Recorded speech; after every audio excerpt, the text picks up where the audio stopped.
Sunod-sunod na ang mga bagyo nga nagaigo sa Visayas kag may manugsulod na naman liwat nga isa ka bagyo sa weekend.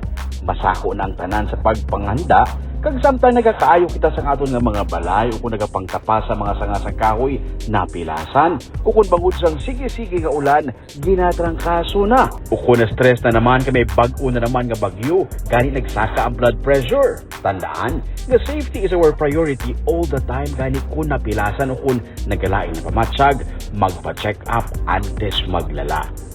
Sa Riverside Medical Center, may wound care clinic nga specifically para sa mga napilasan. For example, napilasan, di ko makadto nga department.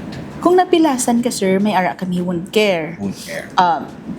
Kaya amo na siya ang amon nga wound center again. But say for example, animal bite, we have the UCC or urgent care clinic. Kay sa wound care bin maka procedure kay gida mga suturing or mga debridement, for example, mga wound dressing. Si wound care purely wound, and it is operational of 8 a.m. to 5 p.m. Mondays through Fridays.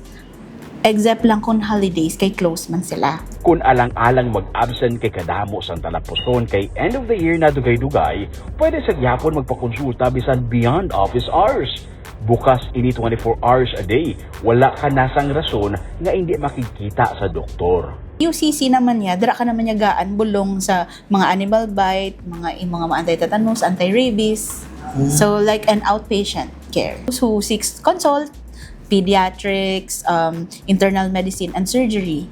Dara naman na sila sa UCC. Pinaka-namin ko siya kay beyond office hours. Yes, after office hours, yeah, we're still open where people needs to work, kag hindi gusto mag-absent, and those mga ginikanan nila nga dalo nila pa check up pero hindi pa sila available during office hours kay nagtrabaho sila after work or after nila klase.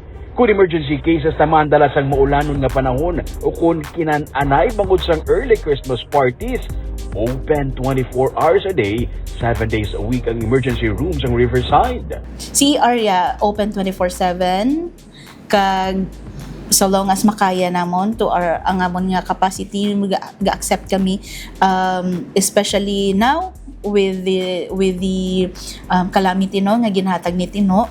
Damo gid kami pasyente nga gasulod sa amon, damo man kami gina-cater nga may mga lain matsyag, hindi lang physically injured, but they also have ang ilang balang feeling daw ga cold or ang ilang daw ga trangkaso because of the weather changes.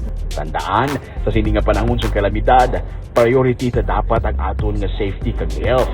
For more inquiries, magtawag lang sa number sa inyong screen.